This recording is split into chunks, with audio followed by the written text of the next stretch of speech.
Hello, my dear students. Welcome. I welcome you to the interesting facts in biology. आज की जो interesting fact होने वाली है वो है बेटा साइट्रेट, सोडा पॉप और वर्ल्ड फूड सप्लाई। है ना इंटरेस्टिंग? ये तीनों जो लाइंस है, ये जो तीनों मैंने आपको वर्ड्स बताए, इसका एक दूसरे के साथ क्या रिलेशन है, ये हम लोग आज देखेंगे इस इंटरेस्टिंग फैक्ट में। तो अंत तक बने रहिए इस इंटरेस्टिंग फैक्ट में। पहले बेटा हम लोग जानते हैं साइट्रेट या citric acid, what is that? It is the product which is produced in citric acid cycle. और अगर हम साइट्रिक एसिड्स के अगर यूज देखते हैं तो it is very important in very aspects, or on the commercial scale it is also produced. I will tell you that. But in what way citric acid is used, citric acid का use क्या करके किया जाता है? तो ये mostly जो soft drinks होते हैं बेटा, इस सॉफ्ट ड्रिंक्स में to provide the fruity flavours to that soft drinks, ये साइट्रिक एसिड यूज होता है। और एक जगह यहाँ पर यूज होता है वो कि प्लास्टिसाइजर्स जो होते हैं, plasticisers means to provide the plasticity to the material. Plasticisers के रूप में भी साइट्रिक एसिड का यूज किया जाता है। It is used as foam inhibitors in manufacturing of certain resins. उसके बाद में हम लोग अगर देखते हैं तो citric acid is used as antioxidants in preservation of food material. Okay, so it is used as mordants in brightening the color or brighten the colors. so ऐसे बहुत सारे यूज जो है साइट्रिक एसिड्स के यहाँ पर होते हैं। साइट्रिक एसिड नेचुरली तो हमें पता है बेटा कि ये सिट्रस जो फ्रूट्स है, सिट्रस कैटेगरी के जो फ्रूट्स है उसमें होता है। लेकिन कमर्शियल स्केल पे जो साइट्रिक एसिड प्रोड्यूस होता है it is through the fermentation. Okay, fermentation process जो होता है, उस फर्मेंटेशन प्रोसेस के यूज करके वो साइट्रिक एसिड वहां पर प्रोड्यूस होता है। उसके लिए जो माइक्रो ऑर्गेनिजम्स यूज करते हैं वो होते हैं बेटा एस्परजिलस नाइजर। एस्परजिलस नाइजर ये एक सॉइल फंजा है जो कि यूज किया जाता है for the production of citric acid on the commercial scale. ये तो बेटा हो गया एक एस्पेक्ट ऑफ साइट्रिक एसिड। अगर ब्रॉडर स्केल पे अगर हम लोग देखते हैं साइट्रिक एसिड, ओके, तो प्लांट्स में साइट्रिक एसिड प्रोड्यूस होता है। प्लांट्स में जो प्रोड्यूस हुआ साइट्रिक एसिड होता है वो कुछ प्लांट्स जो है वो सॉइल में रिलीज करते हैं। अभी सॉइल में जो साइट्रिक एसिड रिलीज होता है, वो जो साइट्रिक एसिड होता है it is a very good chelating agents of metal ions, और it is good chelator of metal ions. मतलब कि जो मेटल आयंस होते हैं वो साइट्रिक एसिड को अच्छी तरीके से बाइंड होते हैं और it is having that chelating properties. Okay, now अगर ये जो प्रॉपर्टी है चिलेटिंग या चिलेटर वाली, जो साइट्रिक एसिड की प्रॉपर्टी है, वो प्लांट्स कैसे यूज करते हैं? देखिए, प्लांट्स क्या करते हैं बेटा, प्लांट्स रिलीज साइट्रिक एसिड या तो फिर साइट्रेट उसे कह सकते इनटू द सॉइल। और सॉइल में जो एल्यूमिनियम होता है, aluminium is the most abundant metal on the earth crust.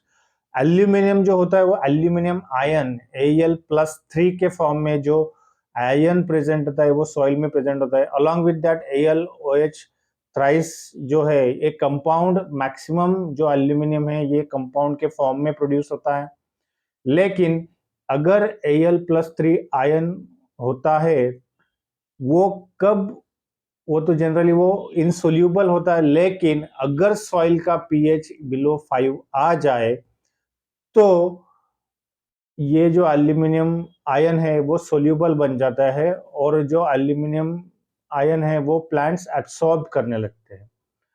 तो इसमें आप सोचेंगे कि इसमें गलत क्या है, तो जो एल्यूमिनियम आयन है it is very toxic to the plants, it causes plant toxicity. Okay, और around 80%, sorry I am talking about general, 30 to 40% उससे जो है वो प्लांट्स का प्रोडक्शन का या क्रॉप प्रोडक्टिविटी का लॉस होता है।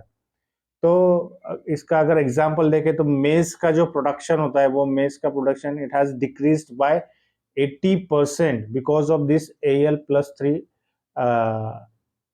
toxicity as well as because of the acidic soil.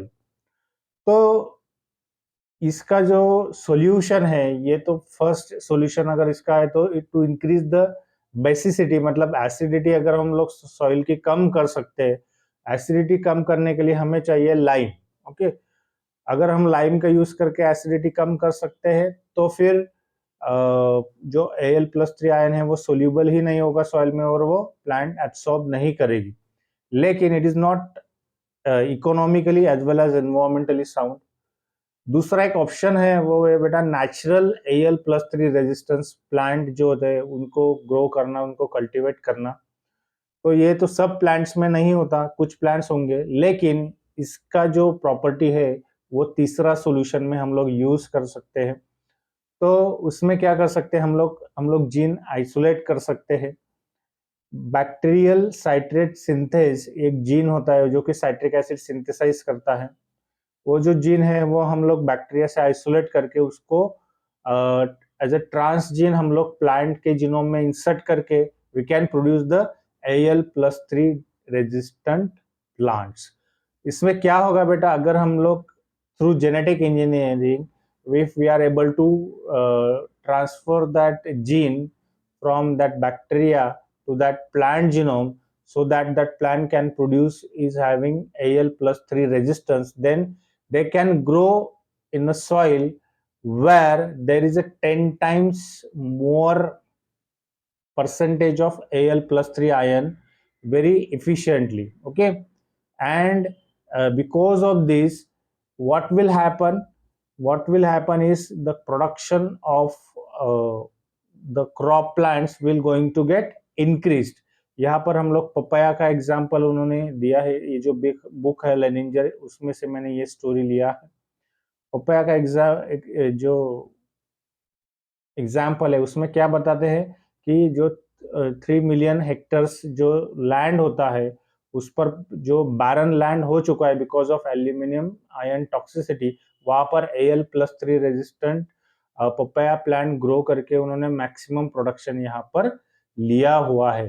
तो हम लोग ये कर सकते हैं कि जो साइट्रिक एसिड ज्यादा से ज्यादा सिंथेसिस कर सके और ज्यादा से ज्यादा रिलीज कर सके, जो Al+3 रेजिस्टेंट वैरायटीज होती है वो 5 to 6 टाइम्स मोर साइट्रिक या एसिड जो होता है वो सॉइल में रिलीज करती है. And because of that chelating property of citric acid, the metal ion aluminum ion will get bind to that citric acid, because citric acid में जो होता है बेटा 3 negatively charged carboxyl group होते हैं, and because of that this Al+3 ion is get neutralized, and because of this the toxic effect of that aluminum ion again get neutralized. Okay, or because of this the production, considering the population of the world, it is going to be tripled in coming 50 years, and the population of the people will be 9.6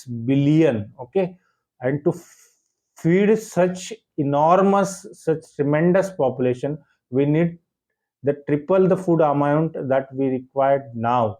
And so because of that, these resistant varieties will be used, which is to the lands which are already barren because of aluminum ion toxicity. That land can come under the use and they can be utilized for production of crop plants. तो इससे क्या होगा बेटा, ultimately जो world food hunger है वो satisfy होगा, world food supply जो है वो वहां पर बैलेंस होगा. तो हम लोग अब हम लोग टाइटल देखेंगे, citrate, soda pop and world food supply.